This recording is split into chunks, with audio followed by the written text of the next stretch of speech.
Daddy, 10 years ago, nagpakasal tayo dito. Yan ang ating mga epektus. Grabe, na-miss ko mag-Divisoria! Tatsagayin ko talagang bumili ng gulay dito. Ang gaganda. Yun na ako nakita.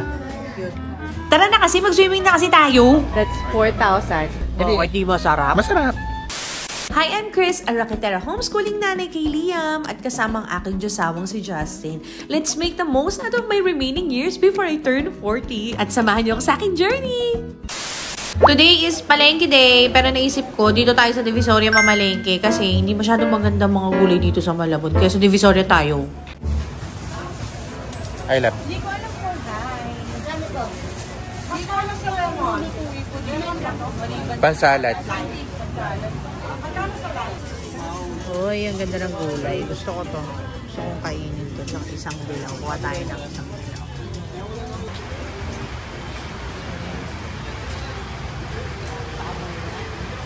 $40? Ay,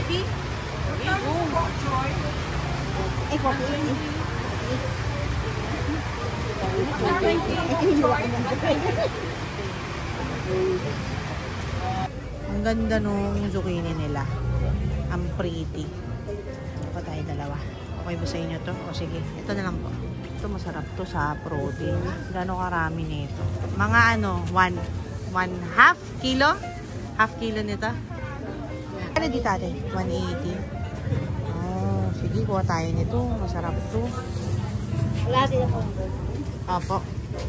Kuha tayo ng ano? Yang. Panli. Pwede. Tama ko, di ba, radish to? Uy, yung ganda naman yung radish. Tingnan nyo yung radish.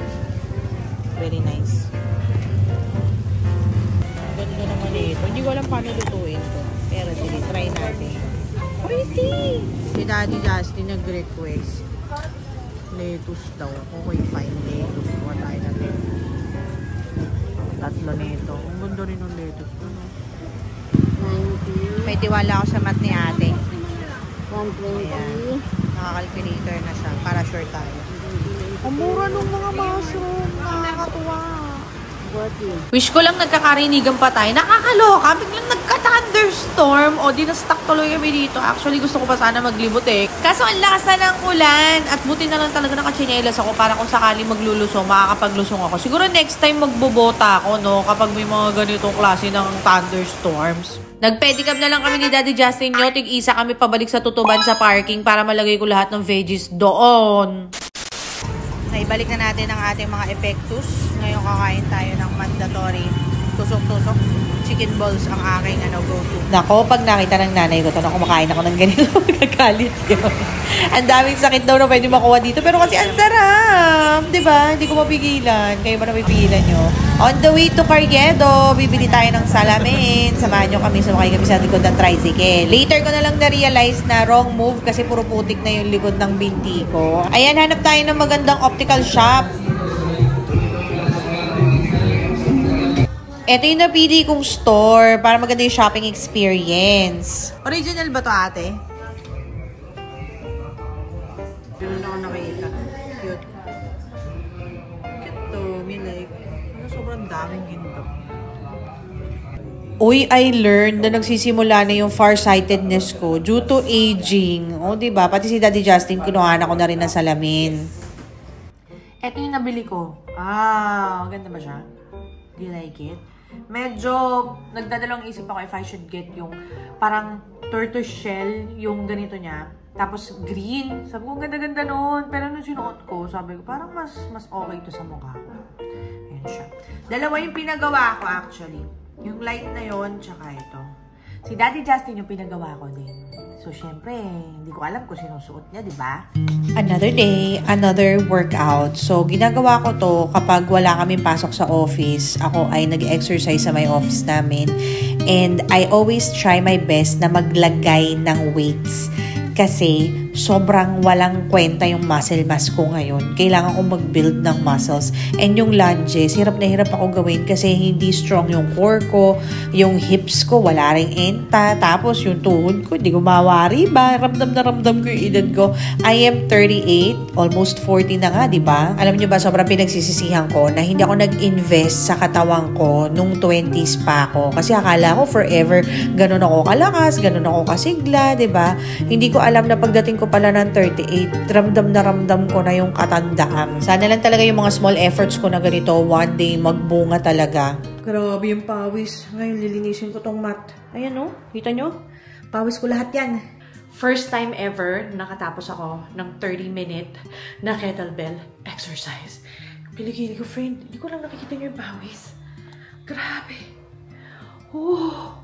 I am so proud of myself. Gusto ko yakapin yung sarili ko at sabihin sa kanya, ang galing mo, friend! Ang galing mo, girl! Kinaya mo yun. Grabe. Basang-basa ako ng pawis. All for this. Para lumiit to. Kasi, antaba na natin. Oo. Baka kung ano mangyari sa akin, pag hindi ko pa to inayos at hindi pa ako nagpaka-healthy. One day, I will look back on this vlog and I'll tell myself, thank you for showing up. Ito yung ginagamit ko na kettlebell, 4 kilograms. Ito isa, 6 kg. Okay? Pag medyo malakas-lakas na ako, magti-10 kg na ako. Pero, etong dalawa na to, sapat na to, para magawa ko yung workout ko. And then, the rest is just body weight. Be, ang taba-taba ko. So, syempre, body weight ko parang hirap na ako.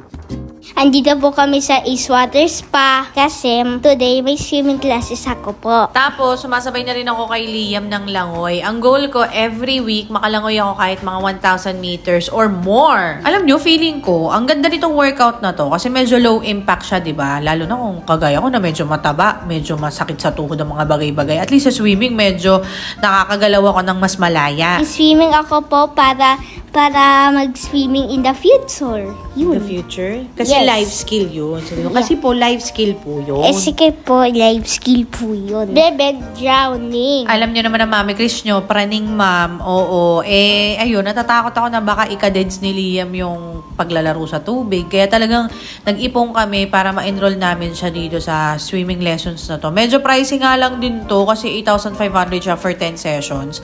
Okay din naman na mag-enroll sa ibang swimming classes. Napaka-arte ko lang talaga sa CR. Dito kasi medyo maganda yung CR sa Eastwater Spa. Kaya dito ko napili na i-enroll si Liam. Tsaka yung location sa Banawe. Ang dami kasing kainan doon. So tara, kain na tayo. Nagugutom na ako. Let's try etong si Hockey Dumpling. Nakita ko to sa TikTok. Siyempre dahil wala akong dalang hair clip.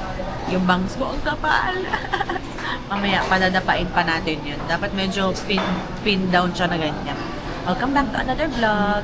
Tayo ngayon ay kakain ng lunch. Nandito kami sa, ano pangalan ko lang? Gin Hockey. Gin Hockey. Daddy Justin yung nakapang-pastor outfit kasi mag-worship pa siya mamaya. Hindi siya sa mama mag-swimming kasi may kasicha siya sa paa na kailangan Grabe yung bakasya. Meron akong ano tawag dito? Minor surgery. Minor surgery. Meron siyang mga kailangan i-address medically sa kanyang paa. Kaya hindi siya pwedeng mabasa. Kaya na, kakain na tayo. Pork bomba rice. Ano to? Tofu. Tapos celery. Ano pala yun? Akala ko ang fishball. Fish. Parang kikiam. Excited ako dito. Wow! Manate. Ano lasa niya? Okay, game.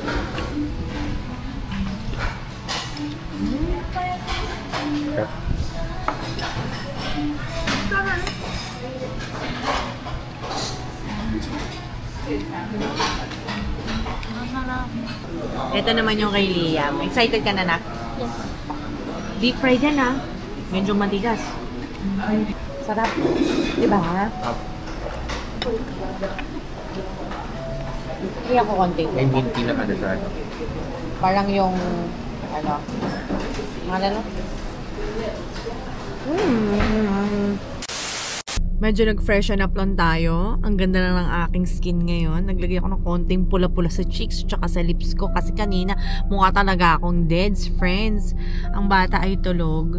Andito kami ngayon sa may Quezon City. Meron kasi kaming ditong tinatawag na temple. O, ayan. A place of worship. Mag-worship tayo ngayon. Paano ko yun gagawin? Meron akong batang tulog dito. Kaya mauna muna si Daddy Justin nyo. Tapos pagtapos niya, magpapalit kami. Ito naman. Hey! Kumusta po, miss? Kasang ka galing? Ang init. Nagbuhat ka ba ng mga Biblia doon? At bakit kailangan mapawis ka ng ganyan? Nagpunta ako doon, pupunta na sana ako sa marketplace. Oh. Tapos, tawagan ko muna, baka mamaya wala, pupunta ako doon. Tapos bumalik ako. Gusto mo mag-stay muna sa loob para malamig? Hindi ako pala. Daddy, 10 years ago, nagpakasal tayo dito. Oo. Noong mga, 10 years ago and 10 kilograms. 10 lang, hindi lang 10. Hindi lang, para mga 30 kilograms pa. 30 kilograms ago.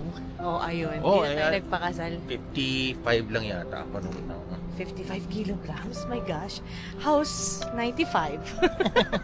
40. And house 78. Pag nagpupunta kami dito, tapos wala akong kasamang magbabantay kay Liam, madalas nauna si Daddy Justin nyo, o kaya nauuna ako, ganun. So, buti nila may mga bata nakakalaro si Liam. Kaso, karamihan kasi ng bata dito, nagsiscreen time. Di ba nire-regulate ko nga yung screen time ni Liam? Kaya nagdadala ako ng mga aklat, o nagdadala ako ng mga activities na pwede niyang sagutan para medyo may break naman from too much screen time at pagsiselfone ng mga kasama niya. Ang nakakatuwa pa dito kay Liam, napakabilis sumagot pag nasa labas kami. Oo, walang kaarte-arte, pero kapag nag-homeschool kami sa bahay, lahat ng dili gagawin na talaga. So, tapos na tayo sumamba na sa grocery na si Mami Kish. Medyo naiyak-iyak pa ako dun. Very emotional yung aking one-on-one with the Lord. Nakakalangka. Anyway, andito tayo sa mga ano ba tawag dito? Ano tawag dito, Daddy? Ayun, daily meat. Ang tagal bago ko naisip ko anong daily meat ang kailangan natin. Parang gusto ko ng pastrami. Pero gusto ko rin ito. Sige, bili tayo nito. Tsaka, ano to? Ham din. Tikman ko na nga lang din. Sige, I'll treat myself sa masarap na ham. Ang Liam. Gusto mo Liam ng cheese? Yeah. Diba, anong klaseng cheese gusto mo? Ito. Favorite ni Liam. Ano po? Feta palak. Fita po. O sige, doon ata yung fita. Tingnan ko lang kung may masarap na strawberry. Ay, bakit naman ganito yung itsura ng strawberry? Ang liit-liit. Ayoko na. Ay, ingat na naman ng cabbage, oh. Natitin mo yung cabbage, ang ganda. Green na green. Pero ang mahal, 187 yan. Okay. Ano bang kailangan natin? Is there anything you need? Parang masarap. Lab. Kaya nga. Ito, oh. Naka-paste form na siya. What? Parang masarap to, ah. Saan ko mahal? 300. Gusto ko rin tikman to, oh. Though, I think I wanna get this. 20 tea bags. Ito, sarap po. Ano ba ito? Buy one, take one ba siya? Haha! Naka-buy one, take one siya, friend. Kaso ano lasa ng peppermint? Hindi ako sure. Itong ginkgo. Ay, gusto ko yung lasa ng ginkgo. Masarap. Ito may zesty citrus kinemerlut. Siguro I'll stick with this one na lang. Yan. So, after our worship date, dito tayo dati. Grocery date. Ay, talaga naman. Bungbu pa siya. Bungbu pa siya. Dito tayo sa grocery. Hanap tayo ng masarap na salad dressing.